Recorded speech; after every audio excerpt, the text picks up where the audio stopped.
Bonjour et bienvenue dans Live and the Mamas. Ici, on parle de maternité sans filtre, sans injonction et surtout sans romantiser à tout prix. Et aujourd'hui, j'ai envie de te parler d'un moment clé, un des moments essentiels de cette aventure qui est la maternité. Je parle bien sûr de l'accouchement. Quand on est enceinte, on entend énormément d'histoires, des récits incroyables, des témoignages traumatisants. Et souvent, on se demande, et moi, comment ça va se passer? Et si tu es enceinte et que tu écoutes cet épisode, félicitations. Et j'ai aussi envie de te dire un truc tout de suite. Tu peux écouter 1000 récits, 1001 témoignages, mais aucun ne te dira comment le tien va se passer.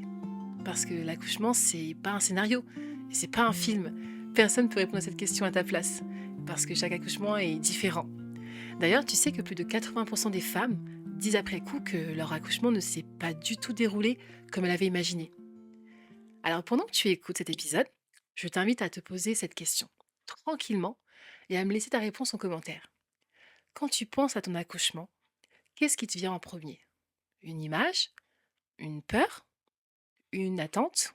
Ou un flou total? J'ai hâte de lire ta réponse en commentaire.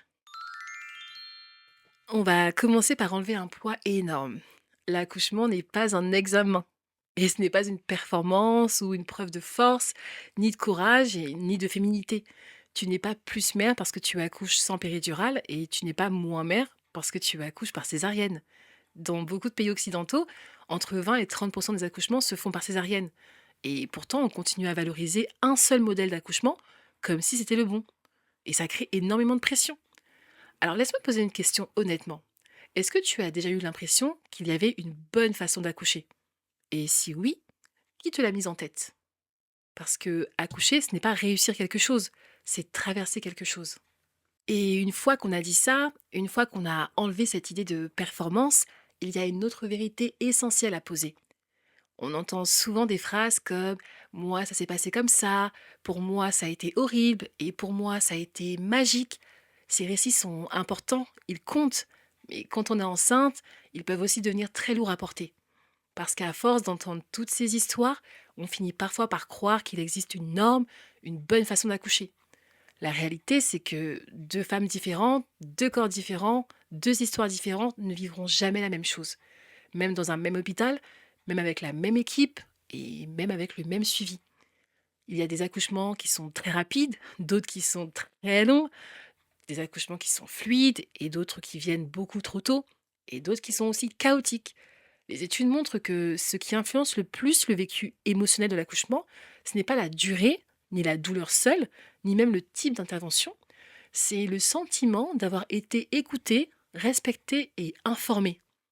Deux femmes peuvent vivre un accouchement médicalement très similaire et en garder un souvenir complètement opposé. Et ça, c'est important de le dire, parce qu'il n'y a pas d'accouchement idéal, il n'y a que ton vécu.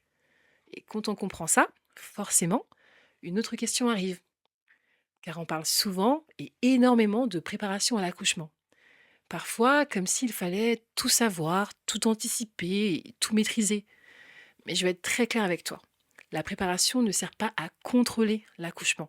Elle sert à donner du sens à ce qui peut arriver, comprendre les grandes étapes, savoir ce qui est normal, savoir aussi que parfois le corps ne réagit pas comme on l'avait imaginé, car les femmes, tu sais, qui se sentent informées et impliquées, rapportent un meilleur vécu de leur accouchement, même quand il est long, même quand il est médicalisé, et même quand il est imprévu.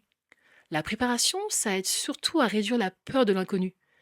Parce que souvent, ce qui fait le plus peur, ce n'est pas la douleur, c'est de ne pas comprendre ce qui se passe. Une bonne préparation, ce n'est pas un plan qui est figé, c'est une base mentale, un socle, un point d'appui, quand tout devient flou. Et dans cette préparation, il y a un élément dont on ne parle pas assez, car on parle beaucoup du lieu d'accouchement, mais en réalité, l'équipe est plus importante que le lieu.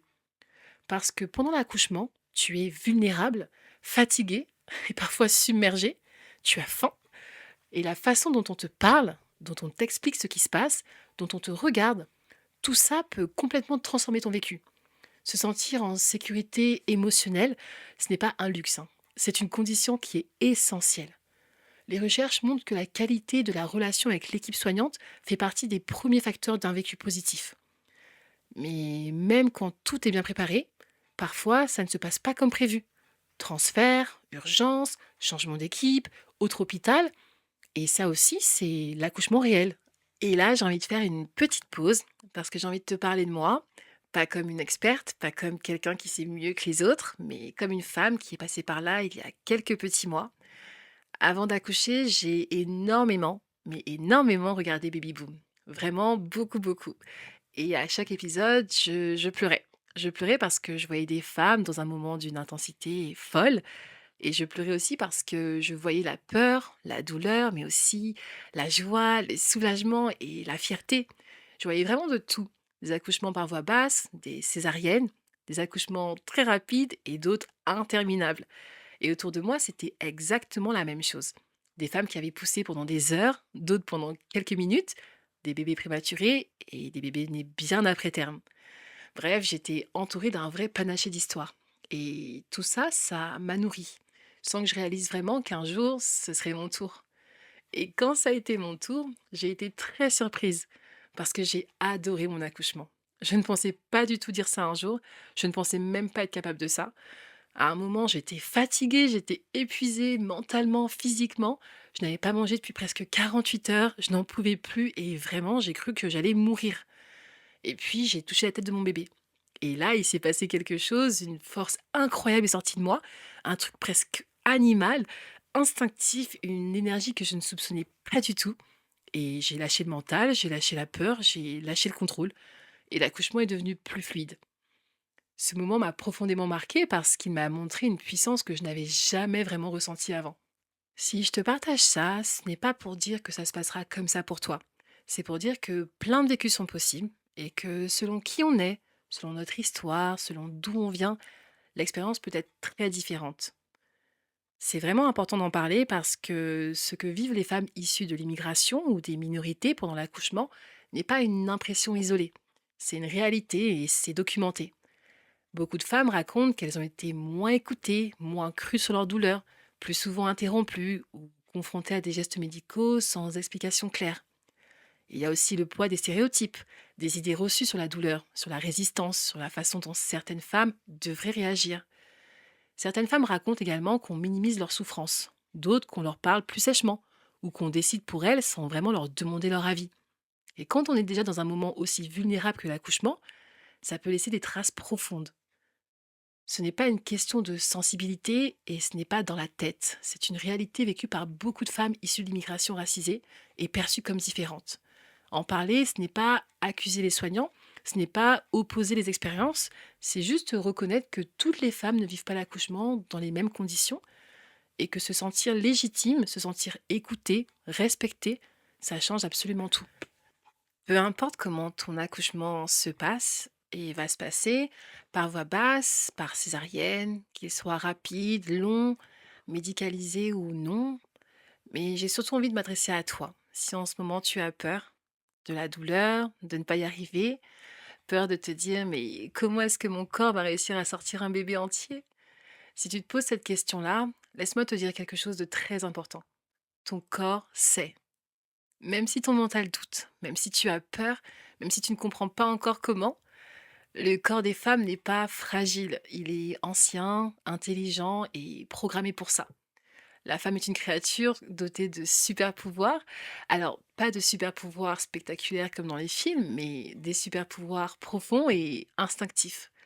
Ton corps sait ouvrir, il sait pousser, il sait quand lâcher et il sait même quand demander de l'aide. Accoucher, ce n'est pas forcer, ce n'est pas lutter contre soi. C'est souvent accepter, faire confiance, se laisser traverser. Et même si ton accouchement ne ressemble pas à ce que tu avais imaginé, même s'il est médicalisé, même s'il est différent, tu n'auras pas échoué.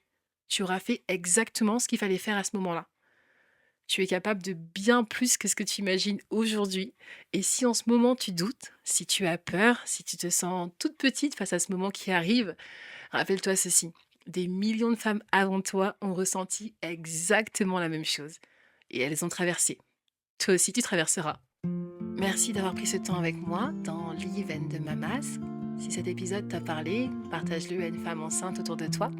Et rappelle-toi, il n'y a pas une bonne façon d'accoucher. Il n'y a que ta façon à toi.